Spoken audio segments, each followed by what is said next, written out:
It's the Joel Shit Show, featuring Joel Shit.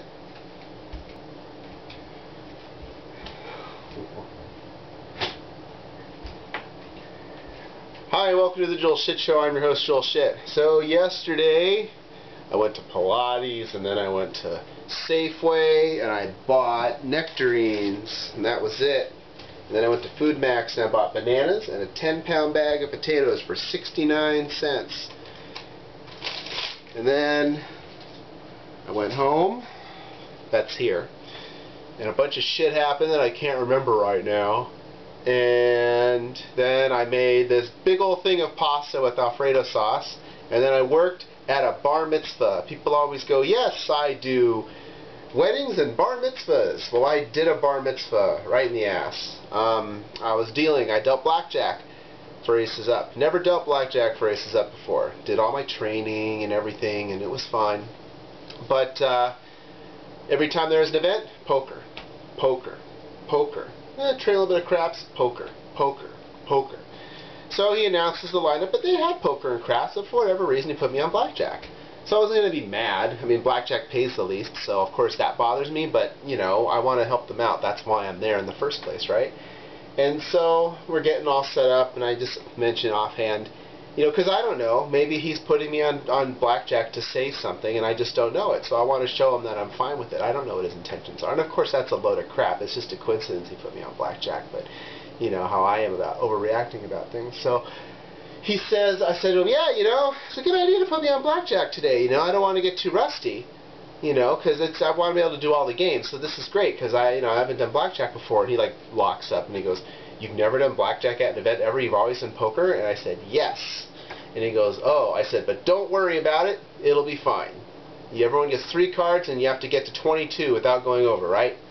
He knew I was kidding. And the evening went fine. I fucked a couple things up, but compared to the caliber of a typical blackjack dealer at these events, it was fine. It bothers me that I made mistakes though. Like, for example, when I have a 10 showing, I have to look underneath to make sure I don't have a blackjack.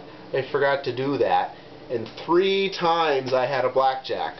So I do all the shit, and then I flip the card over, and there's an ace there, and it's like, no!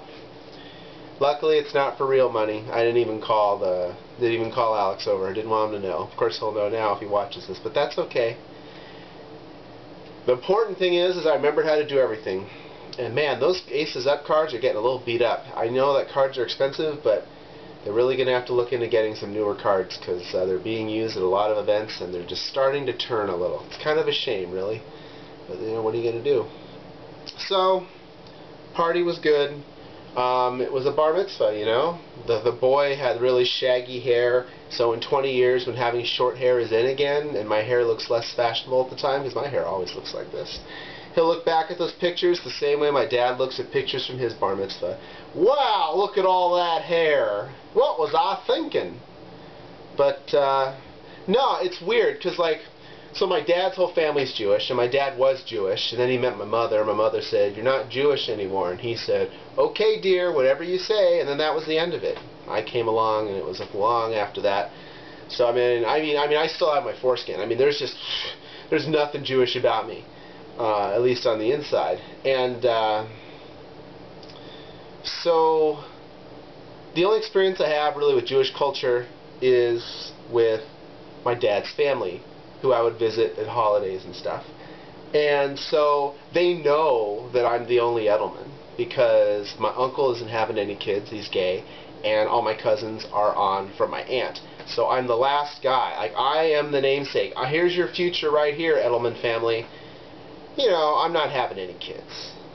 I think that my Uncle Howard set a good example. I'm not going to have kids either. So, you know, if that means something to them, they should have told me. They didn't, and it probably doesn't mean anything to them, so that's fine. The Jews are great because they're not like the Christians or the Mormons where they're really trying to build up their numbers and get everyone to convert. The Jews do everything in their power to make sure you can't convert, because if you want to do it, they want to make sure you earn it. They want to make sure you really want to do it, and I have a lot of respect for that. You know, if you didn't count the whole Israel thing, I would have the utmost respect for everything that the Jews have done. They're awesome. They've got the best traditions. They make their history makes the most sense, you know. And God, they're always persecuted because when you have a culture of trying to be as big as possible and trying to include as many people as possible, it's a winning culture because people want to be a part of something. You know, the Jews are humble. You know what I mean. And so the kind of people that they get, the leadership just is completely different. And those groups of people that are happy with what they have and don't have the ambition to add on to their, I mean, of course there's ambition, but not to add to the flock, right? Those kinds of people are the ones that get persecuted because, you know, they don't have any sacrificial lambs. We'll just mix all the biblical metaphors, right? But yeah, the Israel thing, if you look in the Middle East, everyone is dark except for the Israelis. They're white. Now, if you don't believe in evolution and you don't believe we all came from Africa, then you see nothing wrong with that. That's fine. I respect your opinion. But for those of us that believe in the Great Northwest Passage, or whatever the thing is called, that land bridge over the Bering Sea between Russia and North America, Alaska, if you believe that that bridge was there and that we all came from Africa and that's why the people ended up everywhere and in whatever, seems kind of strange that all the people in the Middle East would be really dark except for the Jews that live in Israel. They haven't been there for that long. So, it's not a popular opinion, I know. I think Brett Favre came back because he knows he'd hit the bottle if he stayed retired. No one likes that opinion either. The best opinions are the ones that are true. You don't have to believe it. It's okay. It's not about insulting people. It's not like I'm whipping it out and going, look man, I still got my foreskin. I'm not doing that. So anyway, I don't remember anymore where I was going with this. But the point is, oh yes. So on the rare occasion I was at a family event with my dad's side of the family.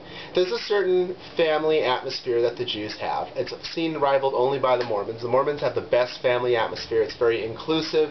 It doesn't prepare you for the real world, but it prepares you for family life. And family life is very important with Mormons. And I have a lot of respect for them too, you know. Wish they treated the women a little bit better, but the system they have works. You can't argue with results. The Jews, lots of little traditions, and they're fun traditions, and there's some sense in them, there's some logic in them, and they're not doing things because they have to, they're doing things because they want to. You know? I'm assuming when you go to temple, it's because you want to, it's fun. You don't go, oh, I gotta go to temple. It's not like waking up Sunday morning and seeing football on and going, oh man, I gotta go to church, god damn it. See, you can't have everything. Christians have all the people, but the Jews are happier with themselves. Yes. So, at any rate, I'm in this room full of Jews, so to speak, and they're all happy to be there. It's such a wonderful event. It is. I mean, in the Jewish culture, bar mitzvah, big deal, great stuff. And it's just funny what the back and forth and the interaction between them. It reminds me of family events with my dad's family when I was a kid. And I never quite felt like I fit in because I knew I was different because I was told as much by my parents, my mother. And I always wondered, is that something I would have wanted? I don't know. I still don't know. I'm happy with what I have in life. And all the things that happened to get me to this point, good or bad, is what shaped me and how I'm in the situation I'm in. But I mean, it was just kind of weird being there. And then it got better because I've got my little name tag and it says Joel on it. And it doesn't get much more Jewish than that. You know, and so all these guys are coming up. So, what do you do for a living? Besides this, I mean, because I know you couldn't do this all day. I mean, I'm telling you, the Jews are awesome. I mean, I'm this close to converting, really. No, I'm not. But I mean, that they're awesome. I can hang out with Jews all day. Just like there's certain groups I can hang out with all day because they're fun. Like I can hang out with someone from New York all day. I can hang out with someone from Boston, from Canada, from Portland, from Minnesota. I can hang out with those people all day because they sound cool. I can hang out with Jews all day because they're great conversationalists. It's the same thing. So, oh, I'm a copy editor. Oh, copy editor. Yeah, that's really good. Oh, so you could spell, huh? I think really, there's only one really derogatory joke I thought of while I was there that I didn't want to say, so I didn't. But, so the DJ was playing Salisbury Hill by Peter Gabriel. And I thought, it could be Salisbury Hill, because S-O-L, Saul, it's a very common name in Jewish culture. A lot of names are usually like Yiddish words, 3- and 4-letter words, or is it letters? See, I don't know very well, but like you get a lot of names like Ira, Saul, Gaul. A lot of these 3- and 4-letter names, Eat. It's actually someone that I used to work with at a startup. So you know, so they're. And they're words for things, like you know, like when the Indians back before they were Native Americans, you know, like in the 1800s and before that, they'd have names like this is what happened when he was born. We're going to name him that Sitting Bull. A bull sat down when that kid was born. We're going to call him Sitting Bull. So I think what it is in Jewish culture is the name you give the kid is based on something going on at the time. So whatever the word for sun is, S-U-N, you would name your kid that maybe if the sun suddenly broke through the clouds as the child was born.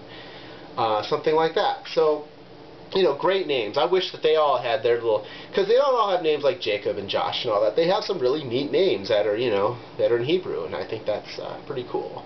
What's also pretty cool is Jewish beer. It's called Hebrew with a hyphen between because it's brew. See, get it? It's beer.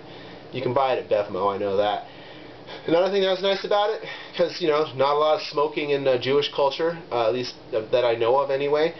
The entire time I was there, even in the parking lot, I didn't see anybody smoking. These are good families. See, they raise the kids right. They tell them not to do these things. Because what do you get from smoking? What is there? Nothing. Why even? Who does that? You know? See, it's kind of like I could never fit in Japan because I'm only a quarter Japanese, but I would love it there. I would never fit in a Jewish culture because there's just too many things about me that just wouldn't quite jive. But it's really fun, even if it's just for one evening, to be a part of it and listen and engage in it, you know, even if it's from a hired help perspective. And I really enjoyed it, you know, and I'm sure there'll be more bar mitzvahs in my future because casino parties at bar mitzvahs, a very popular thing. Well, that's all the time we have for today. Visit us on the web at joelshitshow.com. Email joel@joelshitshow.com.